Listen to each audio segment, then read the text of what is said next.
Sending a sonogram to the wrong number is profoundly embarrassing. Getting an immediate reply from New York's most elusive billionaire claiming the unborn child is his and that he is hunting you down is utterly terrifying, especially when your doctor warns that the baby's heartbeat defies all known human biology. Fluorescent lights hummed a sterile, irritating tune inside Examination Room 4 at Mount Sinai Hospital on the Upper East Side. Cyrene Hunter sat on the edge of the crinkling paper of the examination table, her fingers trembling as she held a glossy strip of thermal paper. 8 weeks. She stared at the grainy black and white image, her mind struggling to process the tiny, bean-shaped anomaly nestled within the static. She was a 28-year-old junior architect at Gensler, one of Manhattan's top firms. Her life was a meticulously drafted blueprint of deadlines, oat milk lattes, and late nights staring at AutoCAD. Motherhood was nowhere on the schematic, and yet the proof was right in her hands. Linda, the seasoned ultrasound technician with tired eyes and a badge that read 30 years of service, had been unusually quiet during the procedure. She had frowned at the GE Volison monitor, her stylus tapping the screen repeatedly as if recalibrating the machine. "The measurements are unusual," Linda had muttered, adjusting the transducer on Cyrene's abdomen. "The crown rump length is typical for 8 weeks, but the cardiac activity, it's exceptionally robust. I've never heard a resting fetal heart rate this fast, nor this heavy. I'm going to have Dr. Montgomery review these scans immediately." Cyrene hadn't cared about the medical anomalies at that moment. She was too consumed by the sheer impossibility of her situation. She hadn't been on a date in 6 months. Her last relationship had ended amiably over a disagreement about apartment sizes. There was only one night, one hazy, unexplainable night out of time that could have led to this. 2 months ago, Cyrene had attended a high-profile leukemia charity gala at the Pierre Hotel, representing her firm after her boss fell ill. It was a suffocating event filled with hedge fund managers and real estate tycoons. That was where she met him, Dondre Reed, CEO of Reed Sovereign Trust, a man whose wealth was entirely old money and whose public appearances were so rare they were almost mythical. He was striking in a way that made the rest of the opulent ballroom look like a cheap stage set. Pale, with eyes the color of forged steel, he had approached her near the ice sculpture, bypassing a dozen socialites to ask her opinion on the structural integrity of the hotel's vaulted ceiling. Their conversation had flowed effortlessly, pulling Cyrene into a strange, intoxicating gravity. She remembered drinking a single glass of vintage Bollinger champagne. She remembered Dondre's hand resting against the small of her back, his skin unnervingly cool through the silk of her dress. She remembered his intense gaze tracking the pulse at her throat, and then, nothing. The rest of the night was a blackout. Cyrene had woken up the next morning in her own bed in Cobble Hill, Brooklyn, still wearing her gala dress, perfectly tucked in. She had no hangover, only a strange metallic taste in her mouth and 2 perfectly circular, faint bruises on her collarbone that she dismissed as an allergic reaction to a new necklace. Later that afternoon, she had received a text from an unknown number. "Ensure you drink plenty of water today. D. Reed." But she had hastily saved the contact as Dondre and never replied, too mortified by her lack of memory to engage. She assumed she had drunkenly embarrassed herself and that the billionaire was just being exceptionally polite. Now, sitting in the cold hospital room, the gravity of that night crashed down on her. Cyrene needed her sister. Daniela was her anchor, the pragmatic older sibling who always knew how to fix things. Pulling her iPhone 15 from her leather tote bag, Cyrene opened her messages. Her hands were shaking so violently that she could barely type. "It's real. I'm pregnant. I'm absolutely terrified. The doctor says the heartbeat is weird. Please call me as soon as you see this." She snapped a photo of the sonogram, attached it to the text, and hit send. She let out a long, shaky breath, waiting for the familiar, delivered notification. As her eyes drifted to the top of the screen to confirm the recipient, the blood drained from her face, leaving her entirely numb. The name at the top of the chat wasn't Daniela, because both contacts started with D and had been recently active in her phone. iOS had placed them side by side. In her panicked, trembling state, Cyrene had tapped the wrong icon. The message had been sent to Dondre. No, no, no, Cyrene gasped, jabbing her finger at the screen to unsend it. But the hospital's Wi-Fi was aggressively fast. The message was already marked red. A profound, suffocating silence filled the examination room. Cyrene stared at her phone as if it were an unpinned grenade. What would a billionaire do? Would he sue her? Accuse her of extortion? Call his lawyers to draft a non-disclosure agreement and a termination clause? 3 gray dots appeared. He was typing. The dots vanished. Then they reappeared. Cyrene's own heart hammered wildly against her ribs. A single message popped onto the screen. That is my child. Do not move from your location. I am coming for you. Cyrene dropped the phone. It clattered against the linoleum floor. That is my child. He didn't question it. He didn't ask for a paternity test. He didn't accuse her of lying. He knew. How could he possibly be so certain? Panic, primal and overwhelming, seized her. She couldn't wait here. She couldn't face a man with limitless resources who somehow knew the impossible secrets of a night she couldn't even remember. She grabbed her phone, shoved the sonogram into her bag, and practically ran out of examination room 4. Miss Hunter. Doctor! Aris Montgomery called out as she bolted past the nurse's station, holding a thick file. Miss Hunter, wait! We need to discuss your blood work. I have to go, Cyrene shouted back, bursting through the double doors and out onto 5th Avenue. The crisp autumn air of Manhattan hit her lungs, but it did nothing to clear her head. She hailed a yellow cab, throwing herself into the back seat. Brooklyn. Cobble Hill. Clinton Street, please. Fast. As the cab sped down the FDR drive, Cyrene's phone began to vibrate incessantly. She ignored it, watching the city blur by. She needed to pack a bag. She needed to get to Daniela's house in Connecticut. She just needed to run. The cab pulled up to Cyrene's brownstone on Clinton Street 40 minutes later. She shoved a $20 bill at the driver and scrambled up the stoop, her keys jingling violently in her hand. She lived on the 2nd floor, a modest 1-bedroom apartment that suddenly felt like a trap rather than a sanctuary. She unlocked the heavy wooden front door of the building and stepped into the foyer. You did not stay where I told you to stay. The voice was smooth, resonant, and entirely too calm for the situation. Cyrene froze, a cold sweat breaking out across her spine.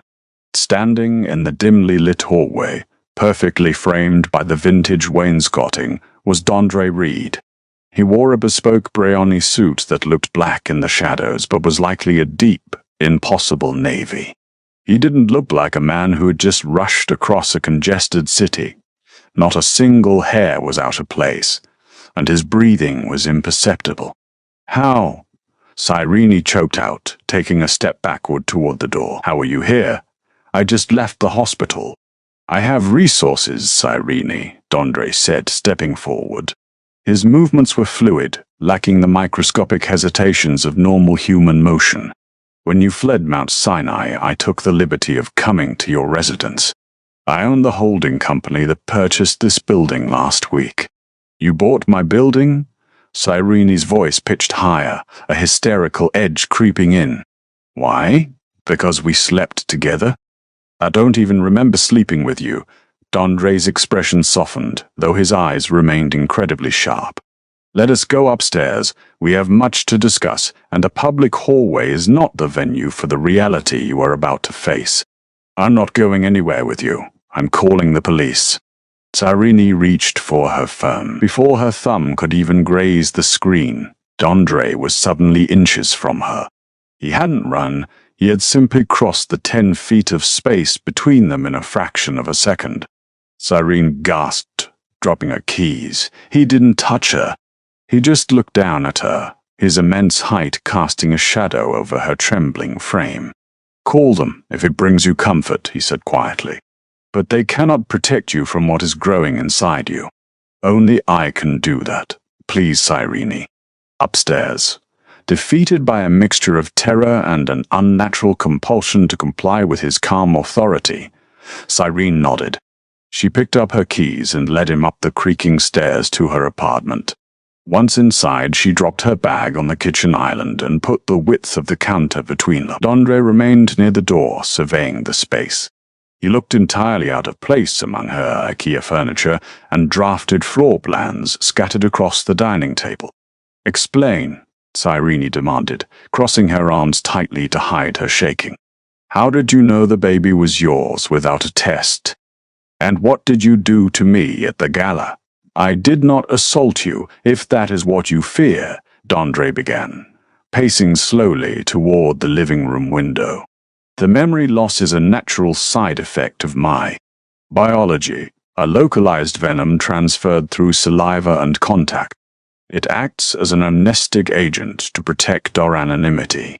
Cyrene stared at him, her brain short-circuiting. "Venom, are you listening to yourself? You're a hedge fund CEO, not a reptile." "I am the sovereign of the Reed bloodline," Dondre corrected, turning to face her. "My kind does not wear capes, sleep in coffins, or burn in the sun, Cyrene. We are an apex predatory offshoot of humanity. We control equity funds, private islands, and global pharmaceutical companies like Aegis BioLife to synthesize our food supply. We are ancient, we are wealthy, and we are heavily mutated. You would call me a vampire." Cyrene let out a sharp, breathless laugh. "You're insane. You're actually delusional." "Am I?" Dondre tilted his head. "Call your doctor, the one you ran away from. Ask him about your blood work." Cyrene hesitated. Her phone had been buzzing in her pocket for the last 10 minutes. She pulled it out. 5 missed calls from Dr. Aris Montgomery. Keeping her eyes locked on Dondre, she dialed the hospital. Aris picked up on the first ring. "Cyrene." "Thank God." Dr. Montgomery's voice was strained, bordering on panic. "Are you somewhere safe? You need to come back to the emergency room immediately." "Why?" "Aris, what's going on?" "Your blood work," the doctor stammered. "Cyrene, your HCG levels, the pregnancy hormones, they aren't doubling every 2 days like a normal pregnancy. They are doubling every 45 minutes. Your red blood cells are mutating. We found traces of a heavy, unknown protein binding to your DNA. Linda was right about the fetal heartbeat. It's beating at 300 beats per minute. Cyrene, whatever is inside you, it's metabolizing at a rate that human biology cannot sustain." The phone slipped slightly in her sweaty grip. She looked at Dondre, who stood perfectly still, listening. He could hear every word. "I'll come in later, Aris," Cyrene whispered, and hung up before the doctor could protest further. The silence in the apartment was deafening. "A pure-blood conception," Dondre stated, his voice dropping an octave, echoing with a strange, possessive reverence. "It has not happened in 400 years. Our genetics are exceedingly aggressive, Cyrene. Hematophagic cell structures. The child will require vast amounts of energy to develop. In a normal human woman, the fetus would consume the mother entirely within a month." "Consume me?" Cyrene stepped back, bumping into the refrigerator. Tears finally spilled over her lashes. "And why did you do this to me? If it's going to kill me, why?"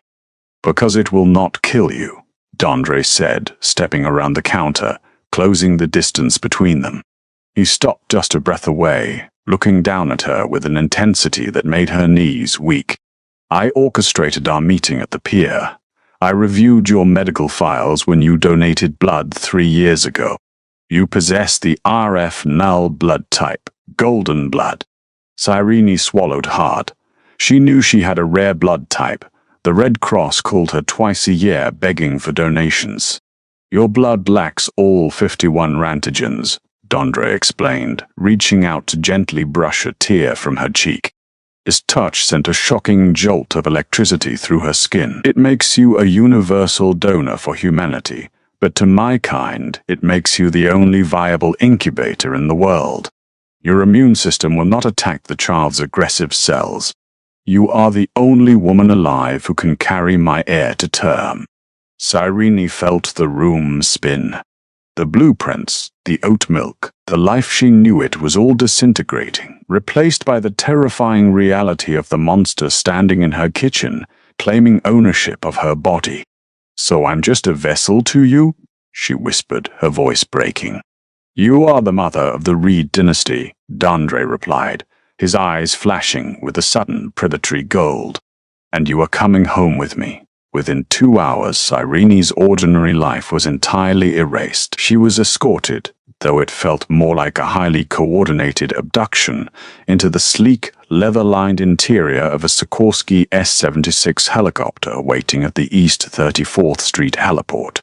Dondre sat opposite her, his posture rigid and impossibly still as the sprawling, neon-lit grid of Manhattan fell away beneath them. They tracked north along the Hudson River, heading toward the secluded money enclaves of Cold Spring, New York. Cyrene spent the 30-minute flight curled into the corner of her seat, her hands resting protectively over her completely flat stomach. The absurdity of it all warred with the stark, terrifying reality. Her heart raced, but she could also feel a strange secondary flutter deep within her abdomen. A rapid, almost mechanical thrumming that made her breath hitch. The child was already growing at a terrifying velocity. The helicopter descended onto a floodlit helipad on the grounds of a sprawling, brutalist fortress made of glass, steel, and dark stone, nestled deep within a heavily forested private mountain. "Welcome to the Reed estate," Dondre said, unbuckling his harness as the rotors whined down. "The perimeter is secured by private military contractors, and the interior is staffed entirely by my inner circle. You are completely safe here." "Safe from what?" Cyrene asked, her voice raspy. "You just told me I'm carrying a mutant apex predator." "Safe from the others," he replied smoothly, offering a hand that she pointedly ignored as she stepped out onto the tarmac. Inside, the estate was a marvel of modern architecture, looking more like a high-tech medical research facility, blended with a luxury resort than a home. Cyrene was immediately taken to a subterranean medical wing outfitted with diagnostic equipment that made Mount Sinai look archaic. Waiting for them was a team of doctors wearing scrubs branded with the Aegis BioLife logo, Dondre's pharmaceutical front. The lead physician, a severe-looking woman named Dr. Panet.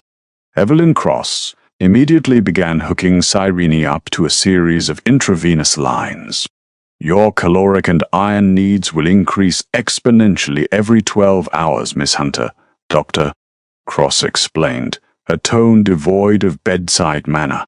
She hung a bag of thick, dark red fluid on the IV pole. "Normal food will no longer sustain the fetal development. We have synthesized a nutrient-dense hemoglobin compound. It will bypass your digestive system and go directly to the placenta. Without this, the child would begin harvesting your organs for calcium and protein by tomorrow morning." Cyrene squeezed her eyes shut as the cold fluid tracked up her arm. "This is a nightmare. This is survival," Dondre corrected, standing in the doorway of the medical suite. "And we have a complication." Cyrene opened her eyes, panic spiking. "Is it the baby?" "No. It is the information." Dondre stepped into the room, holding a sleek tablet. "Your panicked exit from Mount Sinai was noted. Furthermore, Dr. Aris Montgomery violated HIPAA protocols. In his frenzy to understand your mutated blood work, he uploaded your cellular scans to an international hematology database for peer review. He did it anonymously, but my cyber division tracked the IP. Aris wouldn't do that to hurt me," Cyrene defended weakly. "He's a scientist." He was confused. His intentions are irrelevant. The result is catastrophic, Dondre stated, his jaw clenching. The Reed bloodline is the oldest and wealthiest, but we are not the only ones. The Volkov Syndicate, a heavily militarized faction based out of St. Petersburg and operating heavily in the Brooklyn shipping yards, has been monitoring global medical databases for anomalies. They have been trying to breed a pureblood for a century. They have seen your scans. Cyrene felt the blood drain from her face. They know about me. They know a woman with R-null blood is carrying a highly advanced fetal mutation, Dondre said. And they know she was last seen in Brooklyn. They will tear the city apart looking for you. If they find you, they will not kill you, Cyrene. They will extract the child to raise as a weapon, and they will keep you alive in a laboratory to breed their own heirs until your body gives out. A choked sob escaped Cyrene's throat. She was trapped in a war she hadn't known existed 24 hours ago. I won't let them touch you, Dondre promised, the gold ring around his irises flaring brilliantly. It was a terrifying display of his non-human nature, yet in that moment it was the only thing making Cyrene feel secure. But you must trust me. You must drink the supplements. You must stay within the titanium core of this estate. For the next 3 weeks, Cyrene lived in a gilded cage. The pregnancy accelerated at a monstrous pace. By week 2, she looked 6 months pregnant. By week 3, her skin was pale and stretched tight over a massive, hardened belly. The synthesized hemoglobin kept her alive, but she was perpetually exhausted, her body working in overdrive to incubate the sovereign heir. She learned the rhythms of the estate. Dondre rarely slept. He spent hours in his command center, coordinating with his global security forces to keep the Volkov Syndicate off their scent. He would visit her every evening, sitting by her bedside, placing a cool, pale hand on her stomach. The baby, which was usually a tempest of violent kicks that bruised Cyrene's ribs, would instantly calm Dondre's touch. Despite her initial terror, Cyrene found herself studying him. He wasn't a mindless monster. He was a king burdened by an ancient legacy, fiercely protective of the family they had accidentally created. Then, on the 24th day of her captivity, the power in the estate went completely dead. The silence that followed the power failure was absolute, heavy, and unnatural. Even the backup generators, housed in a separate reinforced bunker, failed to kick in. The medical monitors hooked to Cyrene's arms went black. The only light came from the emergency red LED strips lining the floorboards of her suite. Dondre was in her room before she could even sit up. He didn't use the door. He simply appeared from the shadows, moving with a terrifying, silent speed. "Do not speak," he whispered, lifting her effortlessly from the bed. He pulled a heavy tactical blanket over her protruding belly. They bypassed the localized grid. "It's an EMP. The Volkovs are here. How did they find us?" Cyrene gasped, clinging to his broad shoulders. "A mole," Dondre gritted out, his voice vibrating with barely contained fury. "Aegis BioLife has been compromised. Dr. Cross sent encrypted telemetry data of your vitals out of the compound." He carried her down a labyrinth of hidden maintenance corridors, the darkness absolute to human eyes, though Dondre navigated it without hesitation. Gunfire erupted in the floors above them, not standard ammunition, but the heavy, concussive boom of high-explosive incendiary rounds designed to tear through enhanced flesh. "Alistair," Dondre barked as they reached a reinforced steel door in the sub-basement. A tall man with a severe buzz cut stepped out of the shadows, a massive customized assault rifle strapped to his chest. "Sir, they breached the western perimeter. We have 30 hostiles inside the main house. They are heavily armed and fast. Hold the choke point at the grand staircase. Do not let them reach the vault," Dondre ordered. He pushed Cyrene behind the steel door, revealing a panic room lined with lead and titanium. "Dondre, wait!" Cyrene cried out, grabbing his arm. A sharp, blinding pain ripped through her abdomen, forcing her to double over. A warm rush of fluid soaked her thighs. The baby. It's happening. Right now. Dondre froze. The timing was disastrous. The stress and adrenaline flooding Cyrene's system had triggered the final stage of the accelerated gestation. Alistair, lock the vault. Now, Dondre commanded, stepping back inside the panic room with Cyrene. The massive door hissed shut, sealing them in a soundproof tomb just as the distant sound of an explosion shook the foundation. Cyrene collapsed onto a medical cot in the corner of the vault, screaming as a contraction tore through her body. It didn't feel like human labor. It felt like her bones were being crushed from the inside out. "Look at me, Cyrene," Dondre urged, kneeling beside her. His aristocratic veneer was completely gone, replaced by a primal, terrifying intensity. He bit his own wrist, drawing thick, dark blood, and pressed it to her lips. "Drink. It will numb the pain and give you strength. You need my cells in your bloodstream to survive the final push." Repulsed but desperate, Cyrene swallowed the metallic liquid. Almost instantly, a rush of cold fire surged through her veins. The agonizing pain dulled to a heavy pressure, and her vision sharpened dramatically. The vault door suddenly dented inward with a deafening clang. The Volkovs had bypassed the guards. They were using hydraulic battering rams. "Push, Cyrene," Dondre ordered, turning his head toward the buckling door. His fangs fully descended, his eyes blazing like miniature suns. "Give me my air, and I will show them why the Reed name is feared." Cyrene screamed, gripping the rails of the cot, bearing down with a strength she didn't know she possessed. The blood she had ingested fueled her muscles, pushing her far past human limits. With a final, earth-shattering cry, the pressure vanished.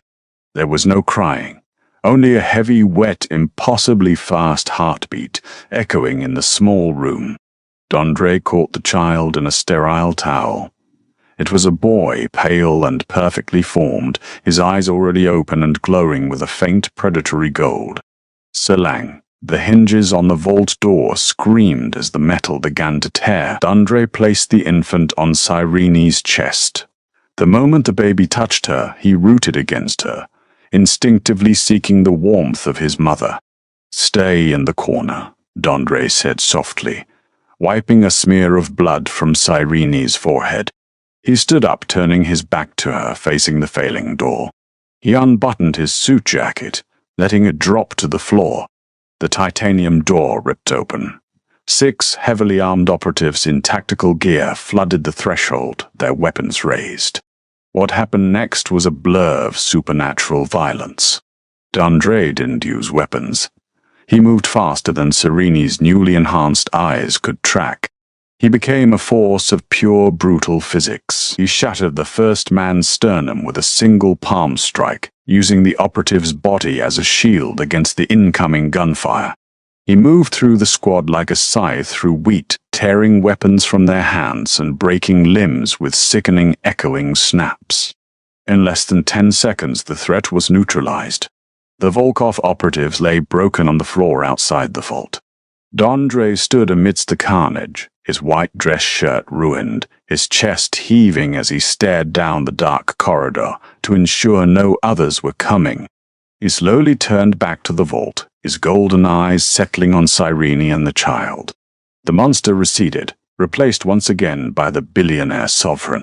He walked back into the room, kneeling beside the cot.